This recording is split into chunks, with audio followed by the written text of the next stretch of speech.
Om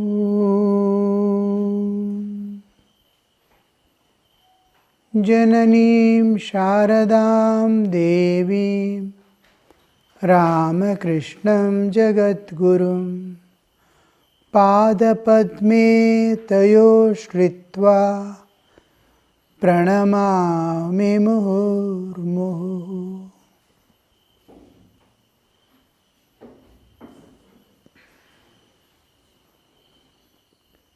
Today is Shivanandaji's birthday, no?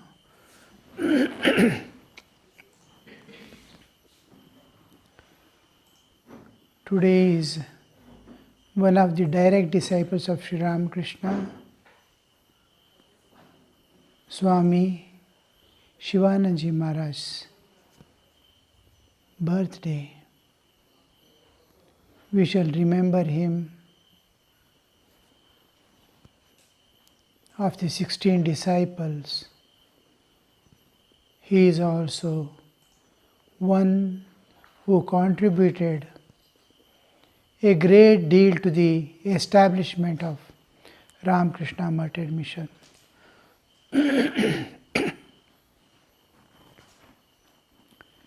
The world, which is now highly influenced by the materialistic run, and the whole attention is on the enjoyments. For the sake of enjoyments, their mind rushes to acquisitions of property and wealth. So, what Sri Ramakrishna used to say yesterday, we saw in Gospel, Kamini Kanchana. The whole world is possessed by these two forces, deluding forces that entice man and keep him engaged and leave him empty-handed in the end.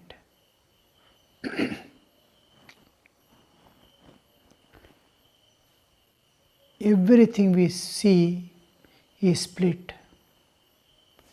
Human mind is split. House is split.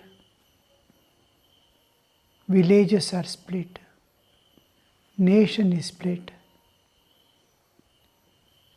International level globe is split. Everywhere split and fighting. Within the man, constant internal conflicts are going on. And the same thing is happening at the global level.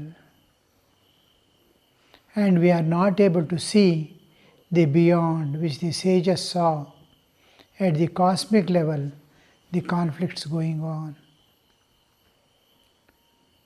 So, where is the solution? Which are the forces that can bring the universe together, the people together, all split things, how to make them one again? The only solution we find is Sri Ramakrishna, one who has descended to this earth for the modern time, whom most of us worship as the incarnation of God, and the moment he is on the move. It takes centuries for people to absorb the higher ideals because of the inertia with which they live. Every object is undergoing inertia, so also human existence.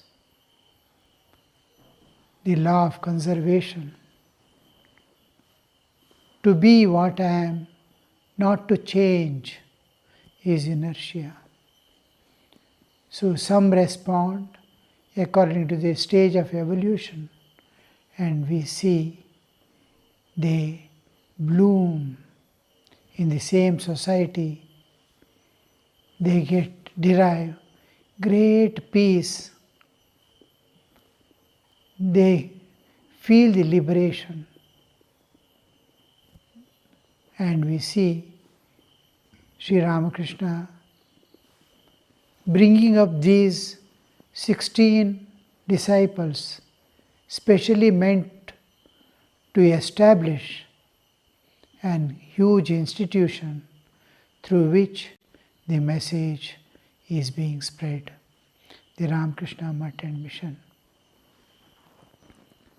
So now it is like a tree, it is growing in different forms. Various private organizations are coming up, various service units are coming up. There is a huge number of devotees and followers, admirers and supporters behind that movement. And it has become though Ramakrishna Math and Mission is a small organization standing in itself, taking them as the standard and taking them as a model, the other institutions are coming up with almost with the same force and with same effect. Both monastic and non-monastic organizations are coming up. For all that we see, these 16 disciples, they did great tapasya of unimaginable, equal to what Sri Ramakrishna has done, almost we can say. May not be such an intensity that God can express, but nothing less than what we can imagine, to that highest standard. So this we see Swami Shivananda, who was called the Mahapurush Maharaj because of his power of renunciation, of sanyama, self-control, Atman Sanyama. So this personality was born in 1854. His father, Kanayalala, yes, Ram Kanaya, yes. He was a legal advisor to Rani Rasmani, and he was witness of Sri Ramakrishna's sadhana also, because he gives the amulet to Sri Ramakrishna. Because Ramakrishna's body, because of the intense sadhana, started burning. Nothing, no medicine, no doctors could cure it. And he was not able to stand outside. He has to remain dipped in water. Such kind of burnings. So many doctors, so many people came. Then this person, who was Ramkanaya, who was the legal advisor for Rani Rasmani, sees him suffering and advises the Ishtakavacha, to wear the Ishtakavacha, on which the name of the Ishtadevata is engraved. So immediately, the moment he wears that, he will be relieved of that problem forever. So he was a great sadhaka, and this sadhaka tradition was flowing down from their ancestors. They had the idea and ideal of God realization. Very few have that ideal. In those days, when everything is in confusion, because of the other denominations or other external forces working on the society, they were not able to understand what Hinduism is. Hindus themselves were not able to understand what they are, what is their worth. There was great confusion, fear, anxiety, because of the political unrest. So in those days, very few families had this ideal of God realization. And one of the family is Shivanandaji's family, wherein the parents were doing intense sadhana according to tantras, and this amulet was given by him, prescribed by him. So he was, from childhood, he had one rare understanding or rare enquiry. I want to know the mystery of this universe. Usually, we never think of how the universe came into existence. It is mysterious things, the mystery of the universe. How is it sustaining? What is making it exist? All these questions which never appear in ordinary human minds so easily. These ideas were possessed the Shivananda. His name was Taraknath Ghoshal. So this Tarak was possessed by these ideas to know the mystery of this universe, and he was inclined to meditate. His inclination, natural inclination, somewhere he is sitting and he will get absorbed in some thought. Not purposeful meditation or planned meditation, directed meditation, or knowing what meditation is there. His natural tendency was such that wherever he sits, just like some people have the habit of the moment they sit somewhere, they will enter into sleep. 5 minutes, 10 minutes is sufficient. They will enter into sleep. Left to themselves alone, he had the habit of entering into meditation. He would be slowly getting absorbed in a thought and remain motionless. And with some new awareness, new light, new understanding, he will come up. This was his nature. Then to know the beyond was his.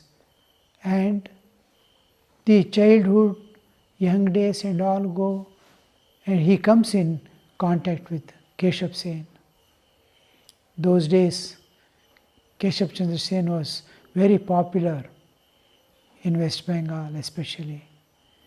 So from him, his writings, he comes to know about Sri Ramakrishna. Then actually when he goes once to Delhi, in Delhi he meets a friend of his they'll be talking about samadhi and meditation. Then that friend says, samadhi is not an easy thing.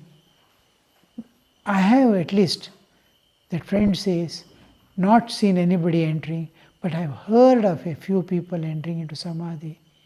And Sri Ramakrishna is one of those people who frequently enters into samadhi sthiti. So from that time, in his mind, it was there, I have to meet one day or the other Sri Ramakrishna.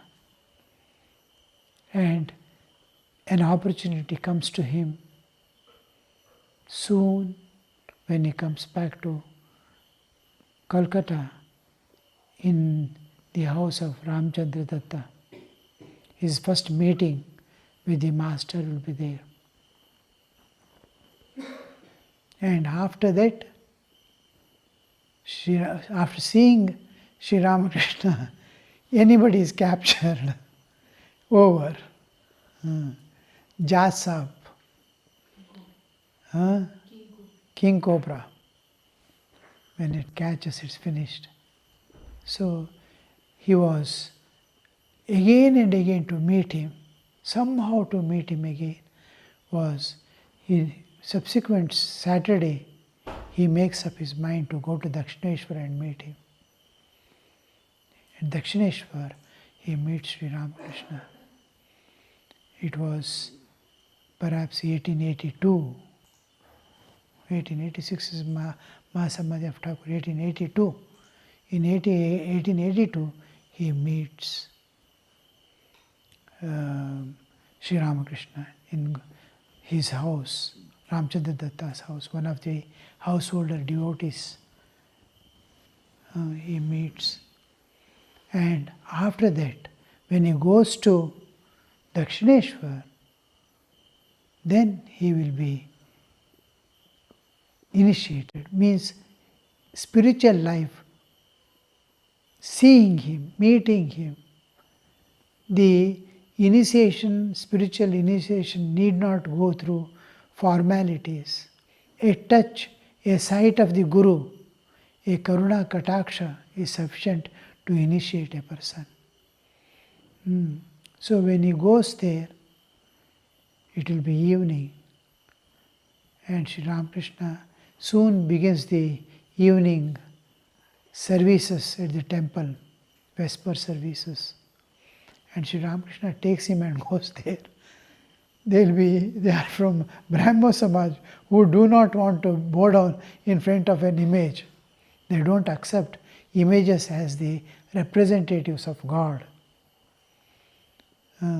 New awareness they are trying to bring up, Brahmo Samaj, and he belonged to the Brahmo Samaj. Thakur straight away prostrated before the Divine Mother. He was very much hesitant to bow down. And then a thought comes in his mind that where is God and where is God not? If God is all-pervading, if God is sarva-vyapi, He must be there in the image also. Why not I bow down? He is everywhere. I can bow down to the stone, I can bow down to the tree. If my understanding is clear that God is everywhere, what if I bow down? He is bowing down, let me also bow down. He bows down in front of the image. That is the end of all limitations put on ourselves, what we call shackles, ashtapashas. We bind ourselves with so many things, and we ourselves have to come out of those bindings. And he comes out of that bindings slowly. Next time when he comes, after a week or so, Sri Ramakrishna tells him, asks him, do you believe in God with form or without form? He says, I believe in God without form. But my child, you will have to accept the divine Shakti. If you accept Brahman, the Nirguna Nirakara, you must accept the Shakti also. And then he writes something on his tongue.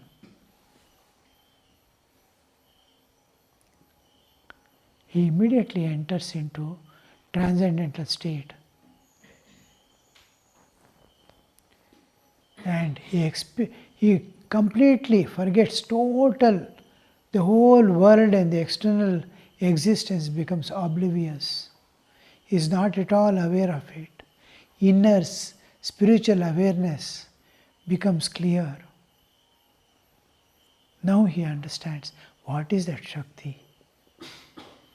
Without Shakti, realization is not possible.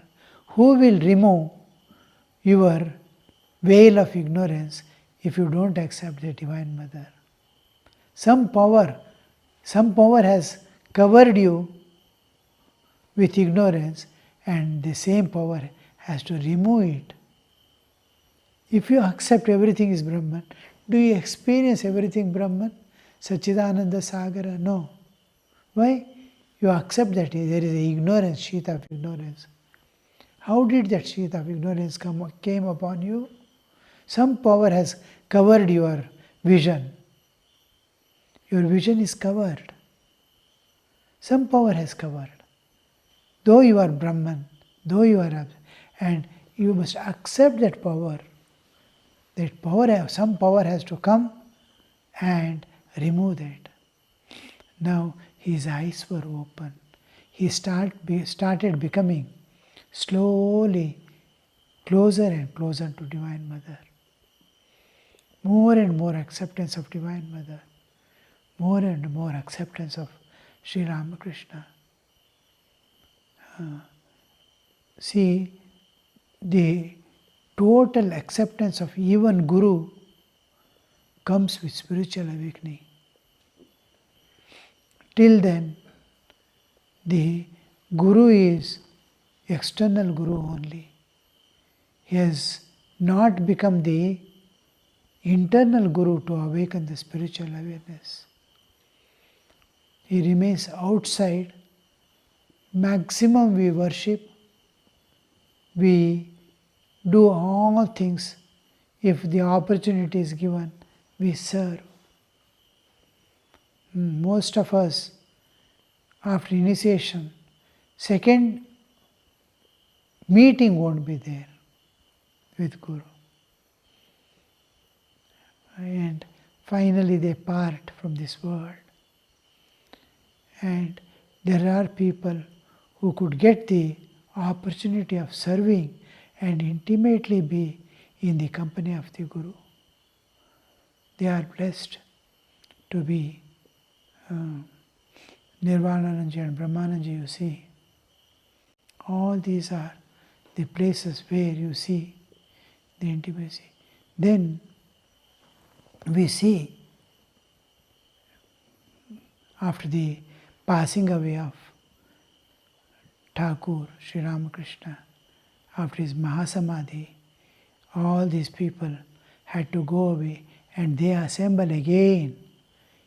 Tarak also renounces formally and enters the monastery.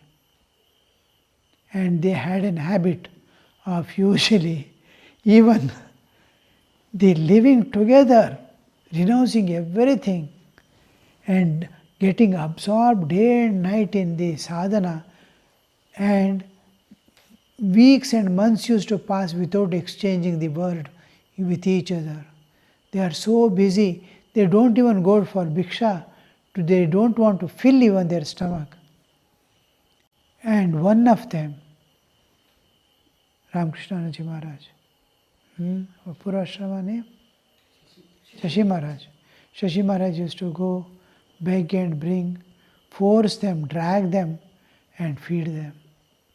So with that intensity, still they used to feel it is a bondage. Where all bonds are broken, they have come to a monastery. Yet another person is sitting there for meditation. That is bothering. So they want to be free. Sometimes they used to silently walk away.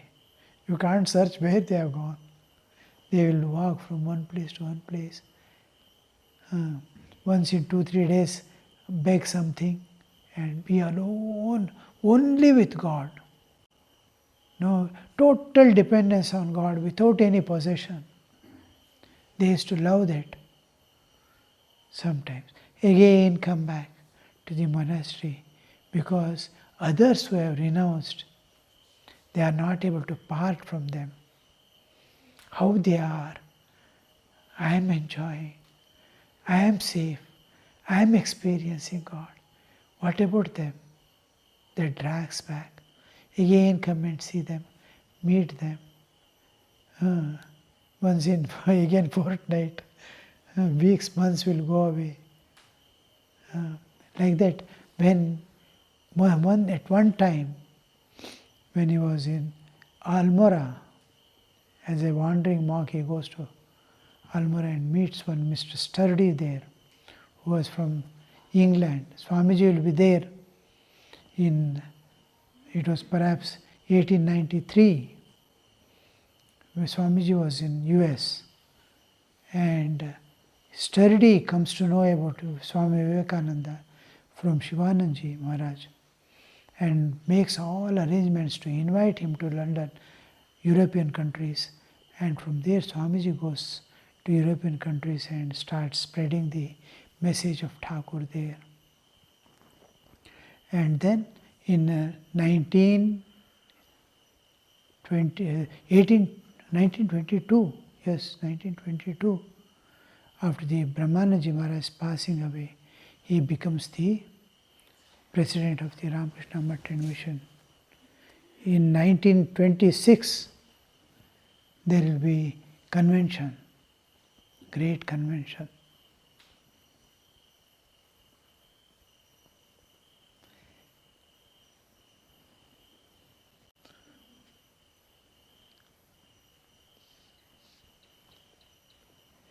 Shivaji Maharaj will be the president to review the whole proceedings and to plan for the future. Convention was free.